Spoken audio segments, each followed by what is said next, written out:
दोस्तों ज़योनी हुकूमत के हौसले पस्त हो गए हैं अब, क्योंकि यमन की मिसाइलें उनकी रातों की नींद हराम कर रही है। यमन की मिसाइलों ने राजधानी तेल अवीव के लोगों को हिला कर रख दिया है, नेतन्याहू को हिला कर रख दिया है। कैसे, ये आगे बताऊंगी। यमन की फौज के आगे अब अमेरिका के MQ-9 ड्रोन भी टिक नहीं पा रहे हैं। खबर क्या है, आगे बताऊंगी। गजा में इसराइल के रॉकेट के अलावा अब एक और मुश्किल टूट पड़ी है जो लोगों की जान ले रही है, जान की दुश्मन बन पड़ी है। हयात तहरीर अल शाम यानी कि HTS के राज में किस तरह इंसानी हुकूक की धज्जियां उड़ाई जा रही है, आपको बताऊंगी। ईरान के supreme leader Ayatollah Ali Khamenei ने एक पैगाम दिया है जिसके बारे में भी मैं आपको बताऊंगी। साथ ही तुर्की के इस्तंबुल में अल अक्सा के लिए किस तरह आवाज उठी, देखकर आपके रोंगटे खड़े हो जाएंगे। शानदार तस्वीरें हैं, शानदार वीडियो है, आपको आगे दिखाऊंगी। तुर्की ने ईरान के खिलाफ क्या फैसला लिया जिससे तुर्की की आवाम नाराज हो गई है, ये भी आपको बताऊंगी। इसके अलावा भी कई खबरें हैं दोस्तों। सुबह सुबह आपके लिए खबरें लेकर आई हूँ, इसलिए आपसे इतनी उम्मीद कर सकती हूँ कि सबसे पहले आप वीडियो को लाइक कर दीजिए और शेयर भी अपने दोस्तों के साथ जरूर कर दिया करिए। वीडियो पसंद आए तो कमेंट में अपनी राय जरूर लिखा करिए। अगर कुछ ना समझ में आए तो जहां से आप हमारे ये वीडियो देख रहे हैं वहां के नाम के साथ अपना नाम जरूर लिखा करिए। चलिए अब शुरू करते हैं आज का वीडियो। द लाइव टीवी, सच सबसे आगे। आदाब दोस्तों, मेरा नाम है मिसबा खान और आप मुझे द लाइव टीवी पर देख रहे हैं। यमन ने एक बार फिर अपनी ताकत का एहसास दिलाया है। किसको? इसराइल और अमेरिका को। यमनी फौज ने मारिब सूबे के आसपास में एक MQ-9 अमेरिकी ड्रोन को मार गिराया है। ये खबर सामने आई है। ये वही ड्रोन है जिसकी कीमत $30 मिलियन बताई जा रही है। यमन के सैन्य प्रमुख ब्रिगेडियर जनरल याह्या सरी ने बताया है कि ये ड्रोन जासूसी मिशन पर था और यमन के खिलाफ दुश्मनी भरी सरगर्मियों यानी कि गतिविधियों में लगा हुआ था। यमनी फौज ने इसे अपने ही बनाए हुए मिसाइल से मार गिराया। याद रहे आपको, याद दिला दूं कि इससे पहले भी 28 दिसंबर को यमनी फौज ने अल बैदा इलाके में एक और MQ-9 रिपर ड्रोन को निशाना बनाया था। ये कामयाबी भी यमन ने लोकल डेवलप्ड मिसाइल सिस्टम की बदौलत ही हासिल की थी। यमन के बनाए हुए मिसाइलों से इस वक्त अमेरिका और इसराइल कांप रहे हैं। यमन के मिसाइल्स ने इस वक्त तेल अवीव के आसमान को हिला कर रखा है। लोगों की नींद उड़ गई है क्योंकि उन्हें डर है कि कहीं यमन के मिसाइल न गिर जाए। यमन की सरजमी पर बने मिसाइल सब ज़योनी हुकूमत यानी कि इसराइल की सरकार के लिए डरावना ख्वाब बन चुके हैं।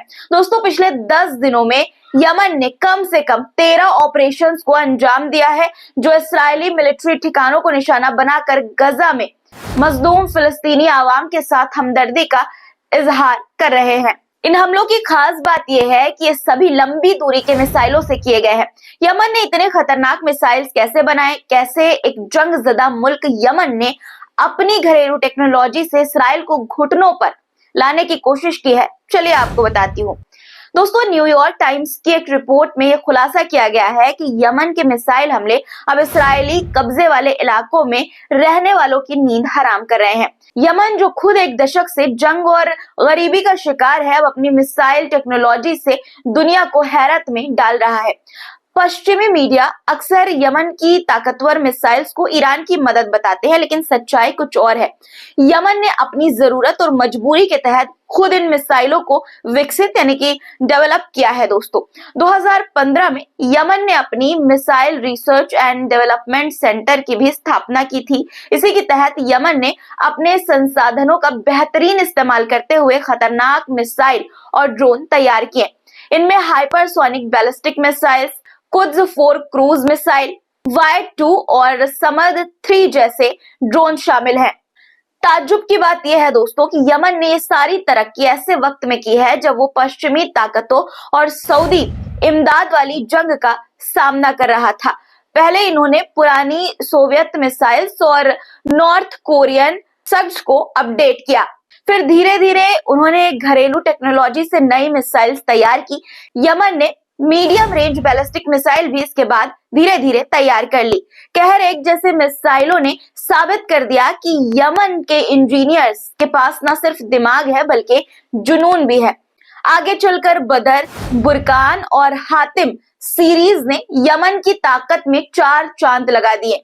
कहर एक, बदर और बुरकान 3 जैसे मिसाइल्स की मारक जो क्षमता है वो 250 से 1800 यानी कि 1800 किलोमीटर तक है। ताजा मिसाल है 2023 में पेश किया गया तूफान MRBM, जिसकी रेंज 1950 किलोमीटर है। यमन की इन मिसाइलों का असर केवल इसराइल तक सीमित नहीं है। इन मिसाइलों ने इसराइल के साथ साथ उसके पश्चिमी सहयोगियों यानी कि जो उसके दोस्त हैं उनको भी चिंता में डाल दिया है। जिन मिसाइलों से यमन हमला कर रहा है उससे ज़योनी कब्जे वाले इलाकों में इसराइली हुकूमत की हालत पतली हो गई है। दोस्तों, न्यूयॉर्क टाइम्स की रिपोर्ट के मुताबिक यमन के हमलों से इसराइल को न केवल जानी नुकसान पहुंचा है बल्कि उनके इंफ्रास्ट्रक्चर भी तहस नहस हो चुके हैं। इस वजह से कब्जे वाले इलाकों में रहने वाले लोग अब रातों को जागने पर मजबूर हैं। उन्हें रातों को जागना पड़ रहा है, उनकी नींद उड़ गई है। यमन का कहना है कि ये सभी ऑपरेशन गजा में हो रहे इसराइली हमलों के जवाब में किए जा रहे हैं। यमन ने यह दिखा दिया है कि वो फिलिस्तीनी भाईचारे के साथ खड़ा है। पिछले 1 साल से यमन ने इसराइल से जुड़े जहाजों और सैन्य ठिकानों को निशाना बनाकर फिलिस्तीन के लिए समर्थन जताया है। यमन के हमले से जूझ रहे इसराइल को एक और झटका लगा है। दोस्तों, इसराइल की सियासत में एक और बड़ा धमाका हुआ है।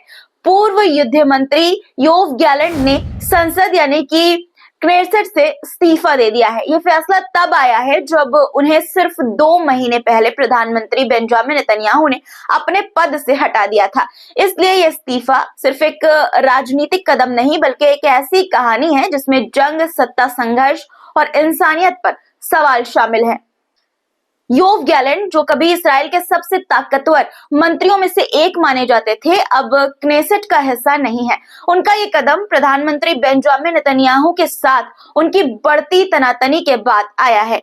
नेतन्याहू और गैलेंट के बीच लंबे समय से तनाव चल रहा था। दोनों नेताओं के बीच विवाद का सबसे बड़ा मुद्दा 7 अक्टूबर 2023 को हुए हमास के हमले और गजा में जारी युद्ध को लेकर है। गैलेंट और नेतन्याहू दोनों एक दूसरे पर सुरक्षा में नाकामी का आरोप लगाते रहे हैं, लेकिन मामला सिर्फ इस्तीफे तक सीमित नहीं है। इस इस्तीफे का एक और बड़ा पहलू है। दोस्तों, नवंबर में इंटरनेशनल क्रिमिनल कोर्ट यानी कि ICC ने गैलेंट और नेतन्याहू के खिलाफ इंसानियत के खिलाफ अपराध और युद्ध अपराध के आरोपों में गिरफ्तारी वारंट भी जारी किया था। गैलेंट के इस्तीफे को इसराइल की सियासत में बड़ा मोड़ माना जा रहा है। गैलेंट का इस्तीफा इस बात का इशारा करता है कि इसराइल की सरकार के भीतर यानी कि उसकी सरकार के अंदर गंभीर मतभेद है। गजा पर जारी जंग और सुरक्षा नीतियों को लेकर नेतन्याहू पर पहले से भारी दबाव है और अब इस मतभेद की वजह से दोस्तों नेतन्याहू की सत्ता कहीं उनके हाथ से फिसल न जाए, ये देखने वाली बात होगी। दोस्तों, अब तुर्की की बात करते हैं। तुर्की के इस्तंबुल में एक ऐतिहासिक मार्च हुआ जिसमें तकरीबन 5 लाख लोग शामिल हुए, जिसकी बेहतरीन तस्वीरें मैं आपको पहले दिखाना चाहती हूँ। देखिए पहले कि लाखों लोगों की भीड़, लाखों लोग जिसमें से हर इंसान किस तरह से जज्बे के साथ आवाज बुलंद कर रहा है।